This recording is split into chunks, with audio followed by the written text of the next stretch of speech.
8 থেকে 11 মাস বয়সী বাচ্চাদের আমিষ খাবারের রেসিপি নিয়ে স্পোকেন টিউটোরিয়ালে আপনাদের স্বাগত। এই টিউটোরিয়ালে আমরা শিখব 8 থেকে 11 মাস বয়সী বাচ্চাদের ক্যালোরির প্রয়োজনীয়তা এবং ফিঙ্গার ফুড, কিছু পুষ্টিকর আমিষ রেসিপি বানানো।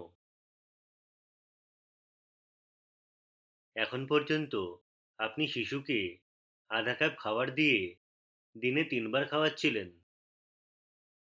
শিশুর 8 মাস পূর্ণ হলে খাওয়ানোর ব্যবধান অবশ্যই বাড়াতে হবে। 8 থেকে 11 মাসের মধ্যে শিশুর প্রতিদিন 300 ক্যালোরি পর্যন্ত শক্তির প্রয়োজন। পরিপূরক খাওয়ানোর সাথে সাথে 2 বছর পর্যন্ত বুকের দুধ খাওয়ানো প্রয়োজন। আধা কাপ খাবার দিনে 4 বার দিতে হবে। আধা কাপ প্রায় 125 মিলিলিটার বা 8 টেবিল চামচ খাবার। শিশুর খাবারের সামঞ্জস্য পরিবর্তন করতে হবে। আগে আপনি শিশুকে খাঁটি বা চটকানো খাবার খাওয়াচ্ছিলেন। এই বয়সী শিশুকে নরম এবং খসখসে খাবার দেওয়া যেতে পারে। আপনি এই বয়সে শিশুদের ফিঙ্গার ফুড দিতে পারেন। শিশুরা নিজেদের হাত দিয়ে যে খাবার খেতে পারে তাকে ফিঙ্গার ফুড বলে, যেমন অমলেট, সেদ্ধ ডিম, রান্না করা মাছের টুকরো, মাটন বা মুরগির মাংস, ফল, সবজির টুকরো এবং পনির অন্যান্য উদাহরণ। শিশুকে আমিষ জাতীয় খাবার খাওয়ানোর সময় কিছু সতর্কতা অবলম্বন করা উচিত। সব আমিষ জাতীয় খাবার ভালোভাবে ধুয়ে রান্না করতে হবে।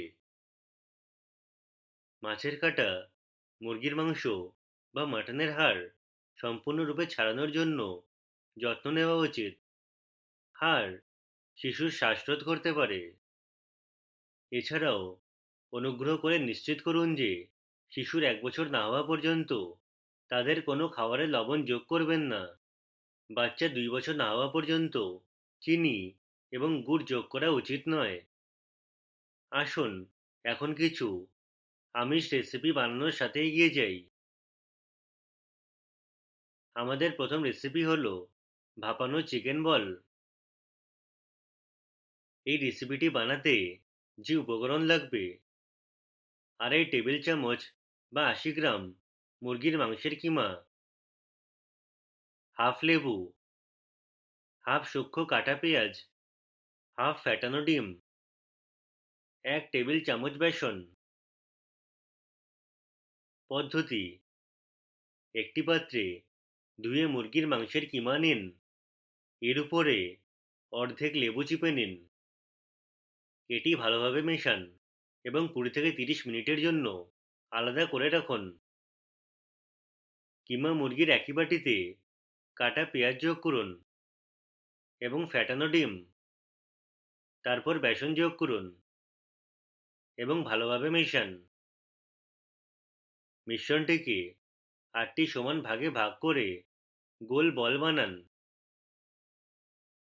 মুরগির বলগুলোকে সেদ্ধ করতে একটি পাত্রের 1/4 অংশ জল দিয়ে ভরে দিন। ভেসেলের মাঝখানে একটি স্ট্যান্ড রাখুন। একটি স্টিলের প্লেটে মুরগির মাংসের বলগুলো নিয়ে স্ট্যান্ডে রাখুন। একটি ঢাকনা দিয়ে পাত্রটি ঢেকে 10 মিনিটের জন্য মাঝারি আঁচে রান্না করুন। একটি প্লেটে বলগুলি বের করে নিন। আমাদের ভাপানো চিকেন বল প্রস্তুত। দ্বিতীয় রেসিপি হলো অমলেট। এই রেসিপি প্রস্তুত করতে আপনার প্রয়োজন হবে 2টি ডিম, 1/4 চামচ হলুদ গুঁড়ো, 1/4 চামচ জিরা গুঁড়ো, 1 চা চামচ ঘি বা তেল। পদ্ধতি: ডিম ফেনময় হয়ে যাওয়া পর্যন্ত ভালো করে ফেটিয়ে নিন। হলুদ গুঁড়ো এবং জিরা গুঁড়া যোগ করুন। ভালো করে মিশিয়ে নিন। একটি প্যানে ঘি বা তেল গরম করুন। এতে ফ্যাটানো ডিম ঢেলে দিন। মৃদু আঁচে 3 থেকে 4 মিনিট ধরে উভয় দিক রান্না করতে দিন। এখন অমলেট প্রস্তুত। পরবর্তী রেসিপি হলো ছাগলের কলিজার তরকারি। আপনার নিম্নলিখিত উপাদানগুলি প্রয়োজন হবে: 75 গ্রাম ছাগলের লিভার, হাফ পেঁয়াজ, আধা টমেটো, আধা চা চামচ হলুদ গুঁড়ো, আধা চা চামচ জিরা গুঁড়ো, হাফ লেবু, 1 টেবিল চামচ নারকেল। আপনার 1 চা চামচ ঘি বা তেলও লাগবে। পদ্ধতি: একটি প্লেটে পরিষ্কার এবং ধুয়ে ছাগলের কলিজা নিন। ছোট ছোট টুকরো করে কেটে তাতে অর্ধেক লেবুর রস দিন। এটি 15 থেকে 20 মিনিটের জন্য একপাশে রাখুন। তারপর লিভারের টুকরোগুলিকে আধা কাপ জল দিয়ে 4টি সিটি না দেওয়া পর্যন্ত রান্না করুন। প্রেশার নিজেই ছাড়তে দিন এবং তারপর প্রেশার কুকার খুলুন। পাশাপাশি পেঁয়াজ, টমেটো এবং নারকেল পিষে একটি মসৃণ পেস্ট বানান। এবার একটি প্যানে ঘি বা তেল গরম করুন। এতে প্রস্তুত পেস্ট যোগ করুন। হলুদ গুঁড়ো এবং জিরা গুঁড়ো যোগ করুন। এটি 3 থেকে 4 মিনিট ভাজুন। রান্না করা ছাগলের কলিজা যোগ করুন এবং এতে আধা কাপ জল দিন। এই তরকারিটি অল্প আঁচে 5 থেকে 7 মিনিট রান্না করুন। ছাগলের কলিজার তরকারি এখন প্রস্তুত। অন্তিম রেসিপি হলো ভাপানো মাছ। এই রেসিপিটি বানাতে আপনার প্রয়োজন হবে একটি পরিষ্কার এবং ধোয়া পমফ্রেট,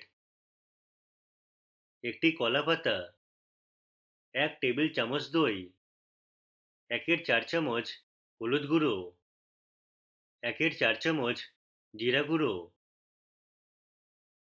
পদ্ধতি: একটি পাত্রে দই নিন।